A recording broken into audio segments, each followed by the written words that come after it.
Hello दोस्तों, ITI classes के YouTube channel पर आप सभी का एक बार फिर से स्वागत है। तो दोस्तों, आज काफ़ी दिनों बाद हम आपके लिए एक वीडियो लेकर आए हैं। ये वीडियो आपके लिए काफ़ी इंपॉर्टेंट होगी।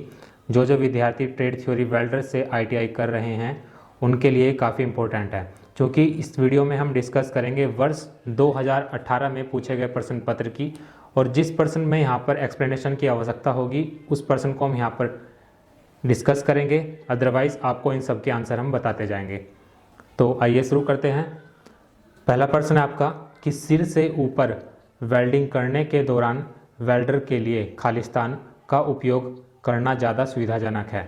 तो आप सब जानते हैं, यदि आप कहीं ऊपर वेल्डिंग कर रहे होंगे तो उसके लिए आपके पास में हेलमेट होना चाहिए ताकि आपकी सेफ्टी बनी रहे। तो ऑप्शन नंबर बी क्या होगा, इसका राइट आंसर होगा हेलमेट। इसके बाद दूसरा प्रश्न है आपका कि आर्क वेल्डिंग में किस प्रकार का ट्रांसफार्मर प्रयुक्त होता है। ऑप्शन इसमें आपको दिए गए हैं। तो आर्क वेल्डिंग जब आप करते हैं तो उसमें आप स्टेप डाउन ट्रांसफार्मर का यूज़ करते हैं, क्योंकि क्या होता है, स्टेप डाउन ट्रांसफार्मर जो होगा वो आपकी हाई वोल्टेज को निम्न वोल्टेज में कन्वर्ट करता है। तो इसका जो सही आंसर होगा ऑप्शन नंबर ए होगा, स्टेप डाउन ट्रांसफार्मर। इसी तरह अगला प्रश्न है आपका, लोह और अलोह धातु की गैस वेल्डिंग के लिए किस प्रकार की गैस फ्लेम का उपयोग सुविधाजनक रूप से किया जा सकता है। तो इसके लिए आप यूज़ करते हैं ऑक्सीजन एसिटिलीन फ्लेम। तो ऑप्शन नंबर सी क्या होगा, इसका राइट आंसर होगा। इसके बाद में प्रश्न नंबर 4 है आपका कि वेल्ड बीड के अंत में बने गड्ढे को कहते हैं। तो वेल्ड बीड के अंत में जो गड्ढा बनता है उसको आप क्या कहते हैं, क्रेटर कहते हैं। तो ऑप्शन नंबर सी क्या होगा, इसका राइट आंसर होगा। इसी तरह अगला प्रश्न है आपका कि वेल्डिंग में सबसे आसान पोजीशन होती है। तो वेल्डिंग में जो सबसे आसान पोजीशन होती है वो क्या होती है, फ्लैट होती है। फ्लैट को आप हिंदी में क्या कहेंगे, सपाट कहेंगे। और इसके अलावा ये आपका क्या होता है, डाउन हेड भी होता है। तो ऑप्शन नंबर डी क्या होगा, इसका राइट आंसर होगा। इसके बाद में प्रश्न नंबर 6 है आपका कि इलेक्ट्रोड के आकार को दर्शाया जाता है। इलेक्ट्रोड क्या होता है आपका, जिसके द्वारा आप वेल्डिंग जॉइंट करते हैं, तो उसके आकार के बारे में यहाँ पर पूछा गया। तो उसका जो आकार होता है वो कोर वायर के व्यास के द्वारा दर्शाया जाता है। ऑप्शन नंबर ए क्या होगा, इसका राइट आंसर होगा। जिस तरह की आप ये पेंसिल देख रहे हैं तो इसका जो लेड है उसके अलावा इसके ऊपर आपका क्या होता है, ये कोटेड वायर कहलाता है। एक तरह से ये कोटेड किया जाता है जिसके ऊपर धातु आप लगा देते हैं। तो इसका जो आकार होगा वो डिपेंड करेगा इसके लेड के ऊपर। तो इसलिए ऑप्शन नंबर ए क्या है, इसका राइट आंसर है। इसके बाद में अगला प्रश्न है आपका कि यदि ढलवा लोहे को गर्म किए बिना वेल्ड किया जाता है तो किस प्रकार का दोष उत्पन्न होने की संभावना होती है। तो यदि आप ढलवा लोहे को गर्म किए बिना वेल्ड करते हैं तो उसमें क्या होता है आपका, उसमें आपके क्रैक होने की संभावनाएं ज़्यादा होती हैं। तो ऑप्शन नंबर सी क्या होगा, इसका राइट आंसर होगा।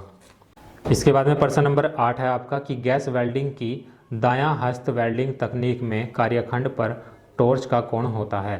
तो इसका जो सही आंसर होगा वो क्या होगा आपका, ऑप्शन नंबर बी 40 डिग्री से 50 डिग्री तक आप क्या करते हैं, कोण लेते हैं।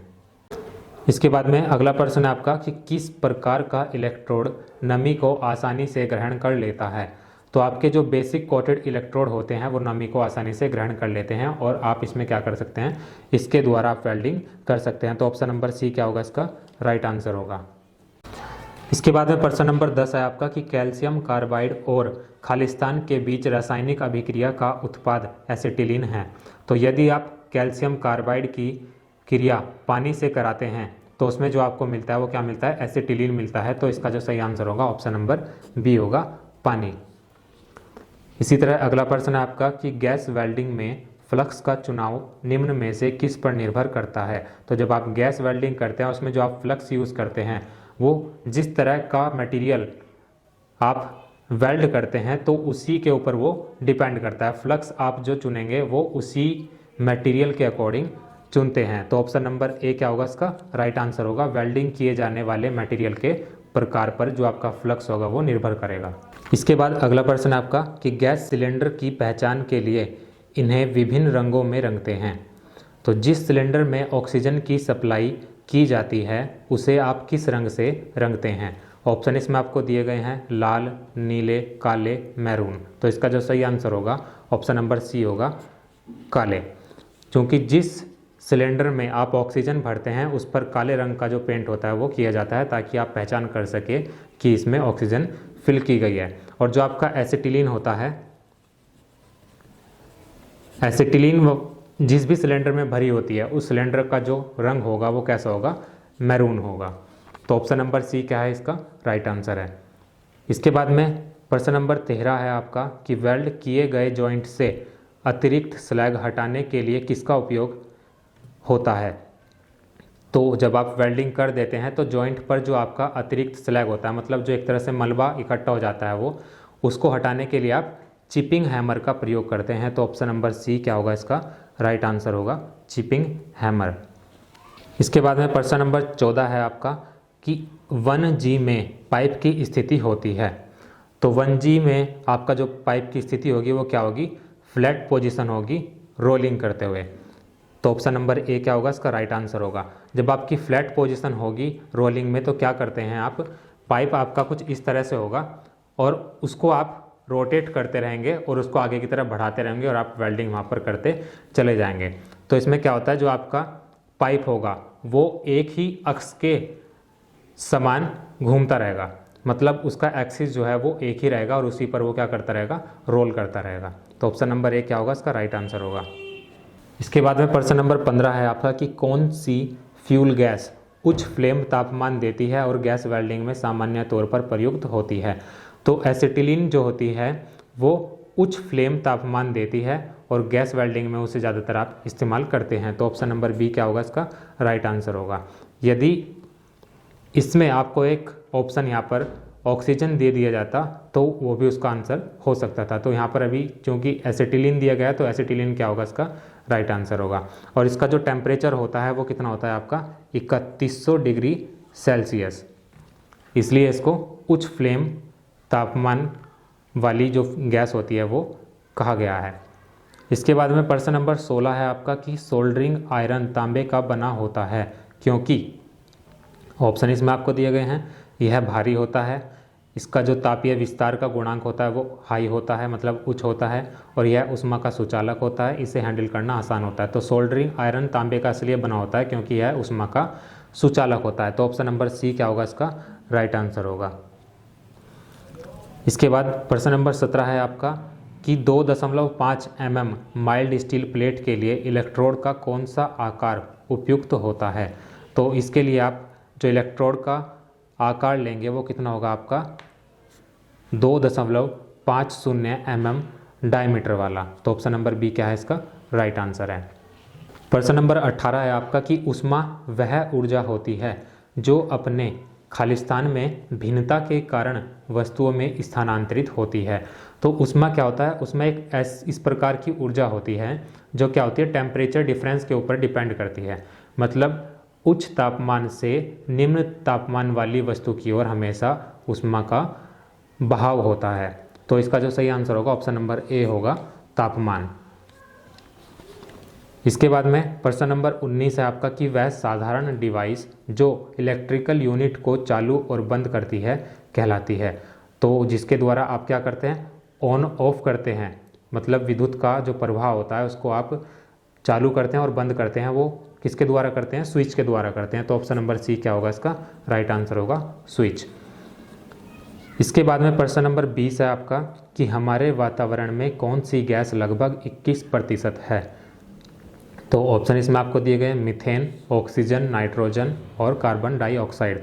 तो इसका जो सही आंसर होगा ऑप्शन नंबर बी होगा ऑक्सीजन, जो कि हमारे वातावरण में लगभग 21% तक होती है। प्रश्न नंबर 21 है आपका कि ओवरहेड स्थिति में आर्क वेल्डिंग को माना जाता है। ओवरहेड स्थिति का मतलब क्या होगा, जब आप सिर से ऊपर वेल्डिंग कर रहे होते हैं तो उसमें क्या होता है, आपकी जान को खतरा होता है। तो इसमें पूछा गया है कि इस स्थिति में आर्क वेल्डिंग को माना जाता है। ऑप्शन इसमें आपको दिए गए हैं आसान, अत्यधिक उपयोगी, अत्यधिक किफ़ायती और अत्यधिक खतरनाक। तो ऑप्शन नंबर डी क्या होगा, इसका राइट आंसर होगा अत्यधिक खतरनाक। इसी तरह अगला प्रश्न है आपका कि कार्बन स्टील जो वेल्डिंग और कूलिंग करने के दौरान बाधित होता है में बट वेल्ड जोड़ होगा। तो ऑप्शन इसमें आपको दिए गए हैं उच्च अवशिष्ट दाब, दूसरा ऑप्शन है बाधित नहीं होने वाले से अधिक मजबूत। ऑप्शन नंबर सी क्या है आपका, कभी नहीं चटकेगा। और ऑप्शन नंबर डी क्या है आपका, इनमें से कोई नहीं। तो इसका जो सही आंसर होगा ऑप्शन नंबर ए होगा, उच्च अवशिष्ट दाब। इसके बाद में प्रश्न नंबर 23 है आपका कि गैस कटिंग के दौरान pre heat oxy acetylene flame Khalistan होनी चाहिए।